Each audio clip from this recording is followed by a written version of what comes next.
What's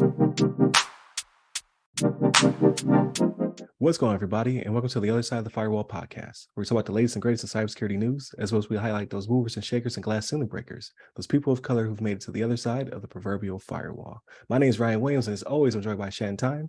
What's up? What's up? What's going on? So welcome to Wednesday's episode, our discussion. So if you are just now tuning in, please go back to Monday and Tuesday where we have our topics. So Monday was talk about the new Biden administration cybersecurity strategy that was just released. Then Tuesday, we talk about the EPA and how they unveiled cybersecurity oversight for public drinking water systems. So it's to go hand in hand, right? To see the synergy between those two. And now today, our Wednesday discussion is concerns an article I read on info security entitled TPM. TPM stands for Trusted Platform Module. So TPM 2.0 library vulnerabilities may affect billions with a B of IoT devices. So we talk about it time and time again. We've gone over articles about IoT devices. Like we had the one where it was like an Ocean's 11 type situation where they broke into the casino payroll system by they were able to get into the aquarium thermostat and then pivot from there to the pay system to then steal money from the casino. I mean, that's amazing. But IoT devices, for those who are tuning in, obviously Internet of Things. So that's your thermostats, your cell phone, your refrigerators, your refrigerator, your smart anything, toasters, the smart things, yeah. the vulnerabilities all over your house, the smart light bulbs, like anything with an IP. Ring doorbell is probably the more common one that people will relate to. Oh yeah, that can get you harmed, right? Like Ring doorbells have been known to get people swatted. So like legitimately law enforcement called because of Ring doorbells on people. So they're very dangerous when not properly secured. And the biggest problem being when they reach end of life, you don't throw them away, you don't update them. They just sit there.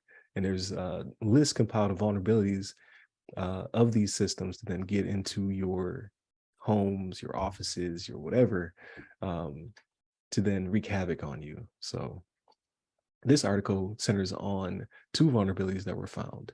So the first vulnerability goes by CVE 2023-1018. So it's an out of bound read bug, while the second one is tracked as CVE 2023-1017, as defined as an out of bounds write vulnerability that has been recently discovered, and they're working on patching this vulnerability. But here's the problem with IoT devices.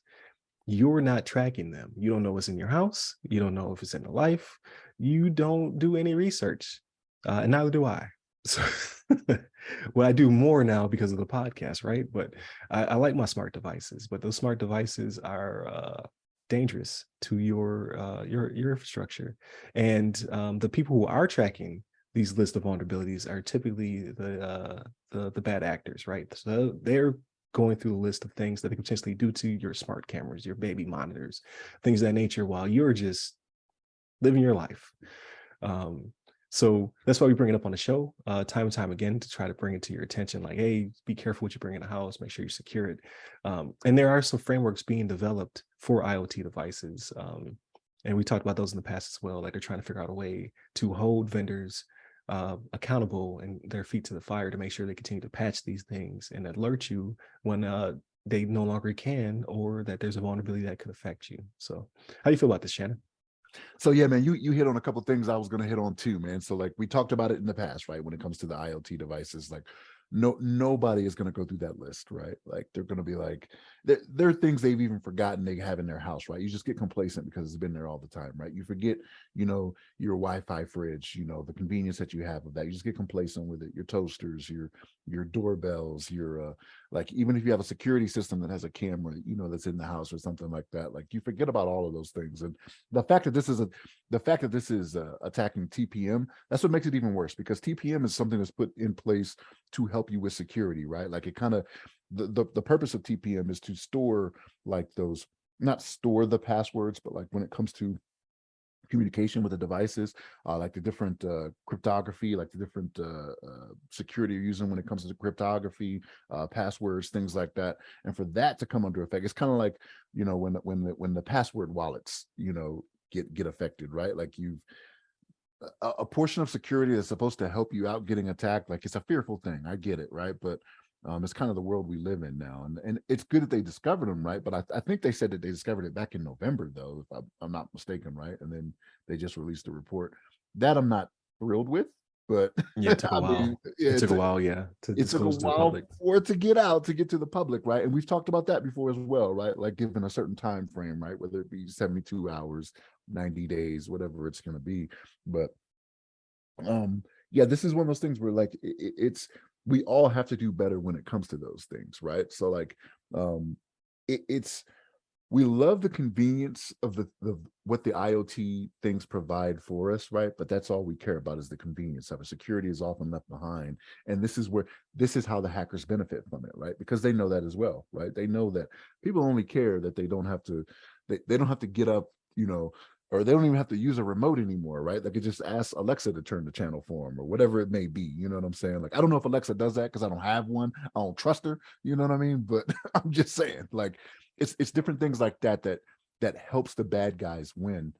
So we just have to be more vigilant. We have to be more vigilant and just do a little bit more research, right? So like when you think about it, like how much time do we spend, you know, on Facebook, Instagram, Twitter? I mean, you still should go to Twitter when it comes to, you know, looking in the other side of the firewall. I'll give you that, right? You should take that time There you because, go. Yeah, plug. Yeah. you know, because it's He over helping here you. preaching. Preach.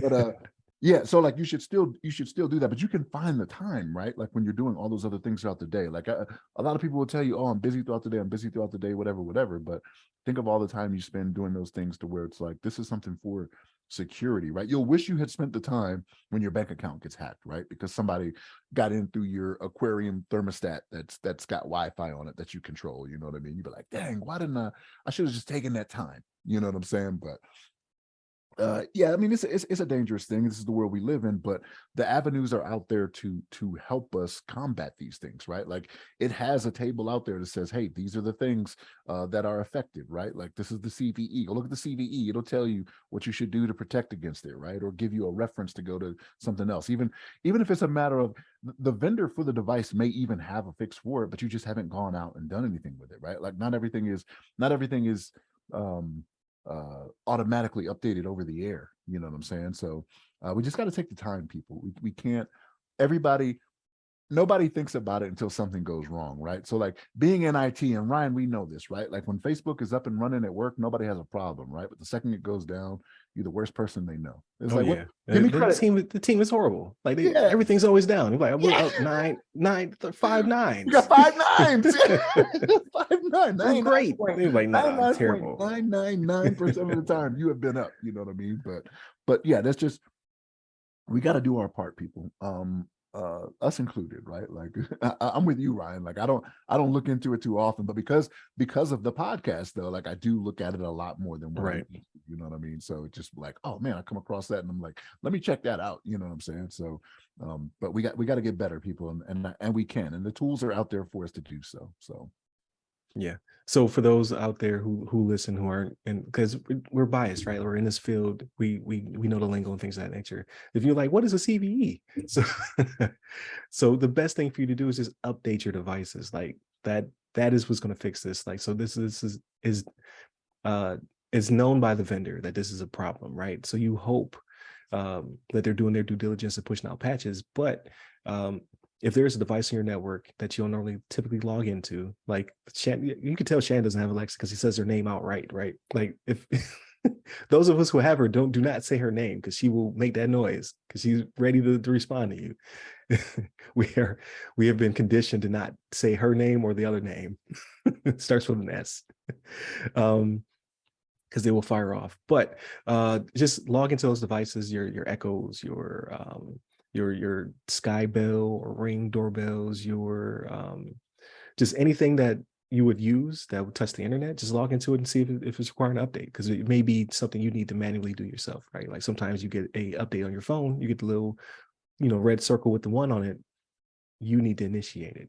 So just log into all your devices and see if they need an update. And if they do, push it. That will help you out 99% of the time, right? Not excluding supply chain attacks, but we won't go into that. That's more fear. But for the most part, just update your stuff and you should be good to go. Because like this was figured out back in November. So companies have had time to go in, make patches and push them out. For devices that are end of life, you're just out of luck. You'll have to do your own research on that to see if like, is this thing still getting patches? Like your smaller devices. I can't even think of one. Because typically your bigger ones like your Echoes and smart speakers and things of that nature, they're always getting updates until they finally decide like, hey, we no longer like it doesn't even function. So now you need to upgrade to the next device. But it'll be your smaller products you need to be worried about, like your probably like baby monitors and things of that nature. Like looking at those to see if it's something that you can access through the internet, then it can be updated. So check to see if it has an update. But yeah, I think that pretty much wraps up for this one. So then please check out our Monday and Tuesday episodes. Wednesday is always a good discussion. I was debating between this one and LastPass because LastPass had an update, and I was just like, I don't want to beat LastPass up anymore, right? So please read on LastPass in case you have a password wallet and kind of what happened. And they finally figured out the root of it was